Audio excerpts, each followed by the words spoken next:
बादशाह मेहंदी पर आ गया और सुंदरी सामने खड़ी थी। गुलाम ने बादशाह को सुंदरी से मिलवा दिया, मगर सच अभी भी छुपा हुआ है और जिस दिन ये सच सामने आएगा उस दिन ये ड्रामा अपने सबसे बड़े मोड़ पर होगा। रुको, आज जो मैं बताने वाला हूँ वो सुनकर तुम खुद कहोगे कि ये तो सोचा ही नहीं था। तुम यहाँ इसलिए आए हो क्योंकि किस्त 26 ने ऐसे सवाल छोड़े जिनके जवाब किस्त 27 में मिलने वाले हैं। बादशाह मेहंदी पर आया या नहीं, झंडाद का जाल कितना गहरा है और गुलाम आखिर कब तक ये सच छुपाएगा, ये सब आज खुलने वाला है।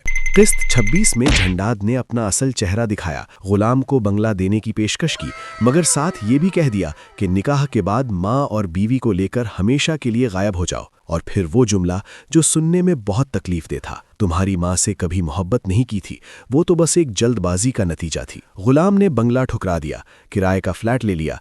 पहली बार उसने अपने पांव पर खड़े होने का फैसला किया। इधर बादशाह समंदर किनारे टूटा बैठा था। मोतिया को साफ कह दिया, तुम मेरी बीवी नहीं हो सकती। और फिर खुर्शीद बीबी ने वो राज खोला जिसने बादशाह को हिला कर रख दिया कि झंडाद ने सुंदरी को कैद कर रखा है और शर्त रखी है कि बादशाह को मेहंदी पर ले आओ तो मिलने दूंगा। कुर्बान अली ने भी धमकी दी कि कल बादशाह ना आया तो तमाशा होगा।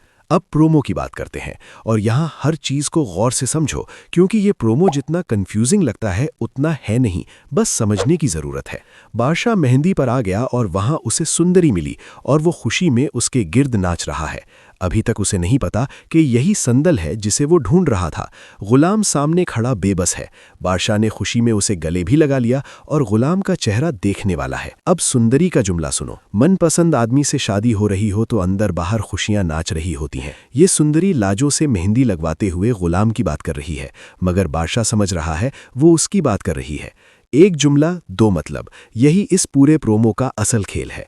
अब असल प्रेडिक्शन पर आते हैं और यहाँ मेरा एक अलग नज़रिया है जो शायद तुमने कहीं और नहीं सुना होगा। मेरे ख्याल में किस्त 27 में गुलाम ने बादशाह को सुंदरी के बारे में बता दिया है, मगर सिर्फ ये कि यही संदल है, ये नहीं बताया कि वो खुद उससे मोहब्बत करता है। इसलिए बादशाह खुशी से पागल हो गया और उसने सोचा कि उसके दोस्त ने उसे उसकी मोहब्बत से मिलवा दिया और इसी खुशी में उसने गुलाम को गले लगा लिया।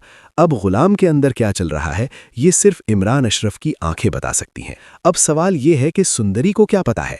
सुंदरी समझ रही है कि बादशाह अपनी मेहंदी की वजह से खुश है और वो रास्ते से हट गया। उसे अभी तक नहीं पता कि बादशाह वहां उसी को ढूंढते ढूंढते आया है, मगर उसे ये नहीं पता कि बादशाह उसको पाकर खुश हो रहा है और ना ही गुलाम ने सुंदरी को ये बात बताई है। अब देखो, इतनी बड़ी बात बता दी है तो इस बात पर एक कमेंट कर दो और अगर किसी ड्रामे पर वीडियो बनानी है या कोई और सवाल है तो वो भी बता दो, क्योंकि मैं आज सबका रिप्लाई दूंगा। बादशाह का आखिरी जुमला सबसे ज्यादा खतरनाक है। मोहब्बत अगर जायदाद की तरह उसके नाम की जा सकती तो रोना किस बात का होता। ये वो सुंदरी से अकेले में कह रहा है, यानी वो अपना दिल खोल रहा है उस लड़की के सामने जो असल में उसके दोस्त की मोहब्बत है। जब सुंदरी को पता चलेगा कि ये आदमी इसी को संदल समझकर ढूंढ रहा था तो उसका रद्द अमल क्या होगा। और झंडाद, वो बहुत खामोशी से ये सब देख रहा है। उसने बादशाह को मेहंदी पर लाने के लिए खुर्शीद बीबी को इस्तेमाल किया, सुंदरी को कैद की धमकी दी, यानी वो हर चाल चल रहा है ताकि बादशाह की शादी मुर्ख से हो जाए और गुलाम हमेशा के लिए दूर हो जाए। कुर्बान अली भी इसी प्लान का हिस्सा है, मगर मुर्ख वो बादशाह को पसंद करती है। क्या वो ये सब जानकर भी खामोश रहेगी? और सोचो, जब खुर्शीद बीबी को पता लगेगा कि बादशाह उसकी बेटी से मोहब्बत करता है मगर वो गुलाम पहुंचाती है तो वो बादशाह के साथ क्या करेगी? तो अब तुम बताओ, क्या बादशाह को पता चल जाएगा कि संदल और सुंदरी एक ही है? और अगर पता चल गया तो क्या वो गुलाम को कभी माफ कर पाएगा? कमेंट में लिखो तुम्हारा क्या ख्याल है। और अगर ये एनालिसिस पसंद आई तो चैनल को सब्सक्राइब करो और ये वीडियो उन दोस्तों को शेयर करो जो गुलाम बादशाह सुंदरी देखते हैं, ताकि वो भी इस ट्विस्ट के लिए तैयार रहें।